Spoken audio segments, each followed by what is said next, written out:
एक बार किसी विपक्ष राजा ने आक्रमण कर दिया आस्करन जी के ऊपर।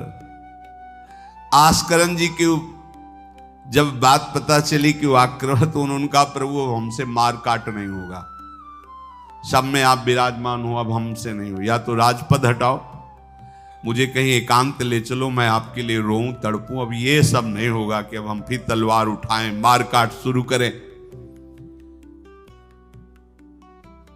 पर अंदर से आया कि तुम राजा हो तो प्रजा की रक्षा करना तुम्हारा कर्तव्य है। तो उन्होंने पूरी सेना सजाई, जानते हो कैसे?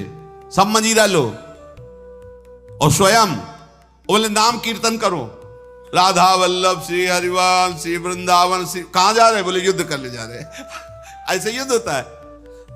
प्रभु से कहा हमसे मारकाट होने वाले नहीं, जब हमारा कर्तव्य ही तो हम ये कर्तव्य कर रहे हैं। राधा वल्लभ श्री हरिवंश, राधा नाम कीर्तन।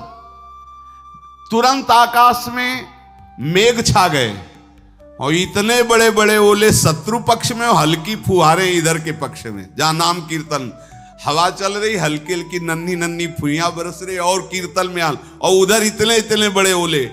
सब भाग गए, अस्त्र शस्त्र की आवश्यकता नहीं हुई। शत्रु पक्ष जब भागा और उधर का राजा के चरणों में गिरा कि मुझे माफी दे दो, मुझे पता नहीं था आप इस कोटि के महाभागवत हैं। यह है अनन्य भक्ति। यदि हम अपने प्रभु की सेवा, प्रभु का नाम जब, प्रभु के गुणों का गायन करते हैं, तो किसी की भी ताकत नहीं कि हमें परास्त कर सके। और आप भूल जाइए ये बात कि आपके ही किए सब कुछ होता है। आप देहाभिमान में भटक रहे, आपके किए ले। हम कह रहे मान लो, मान लो, केवल प्रभु की करुणा एक दृष्टि से अनंत ब्रह्मांड का सृजन हो गया। एक दृष्टि से अनंत ब्रह्मांडों का सृजन। भैया तुम्हारा परिवार क्यों दुखी रहेगा? तुम्हें क्यों भूखा रखेंगे प्रभु?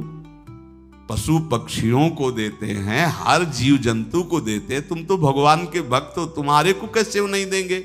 विश्वास करो, जो तुम्हें कार्य मिला है धर्म पूर्वक करो, नाम जप करो, प्रभु की सेवा करो। गंदे आचरण, गंदे नशा, गंदी बातें, ये सब छोड़ दो, क्योंकि यही तुम्हारी दुर्गति, अशांति का कारण बनेगी।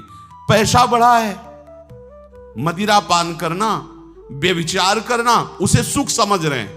पैसा है, पद है, समझ रहे हैं कि हम जीवन का लाभ ले रहे हैं। अरे ये लाभ तो सुअर कुत्ता भी ले रहे भैया। निद्रा भय आहार मैथुन हर जीव भोग रहा है। तुम मनुष्य जन्म ले करके बड़े बुद्धिमान होकर उसी भोग रहे हो, तो कौन सी बात? तिनते खर सूकर स्वान भले, गोस्वामी तुलसीदास जी। सुअर कुत्ता गदहा उससे अच्छे। क्यों? क्योंकि अपने कर्म भोग कर ऊपर की तरफ उठ रहे हैं, उनके पाप नष्ट हो रहे हैं। वो आप ऊपर उठकर मनुष्य जन्म कर प्राप्त करके पाप कर्म कर रहे हैं, आप नीचे अधोगति को जा रहे हैं। इसलिए सबसे प्रार्थना है, ये गंदे आचरण, जब आप मदिरा पीते हैं तो आपकी बुद्धि तमोगुण राक्षसी वृत्ति से हो जाती। खुद आपको अनुभव इस बात का, आपकी दुर्दशा हो जाती है, बुद्धि भ्रष्ट हो जाती है। फिर व्यभिचार, जुआ, चोरी, हिंसा कैसे आपको सुख प्रदान करेंगे? ये जो निकृष्ट हैं, जो अधर्म है, जिनकी क्रिया ही दुखमय है, उस दुख से तुम कैसे सुख प्राप्त कर सकते हो? धर्म से चलो, गृहस्थ हो तो धर्म पूर्वक चलोगे तो गृहस्थी में ही भगवान तुम्हारा मंगल कर देंगे। भागने की जरूरत नहीं है। नाम जप करो, ठाकुर सेवा विराजमान करो, जो रूखा सूखा हो अपने ठाकुर को लाड लड़ाओ, अंतिम श्वास तक भगवान कृपा कर ही देंगे। हमारे जीवन का उद्देश्य भगवत प्राप्ति है।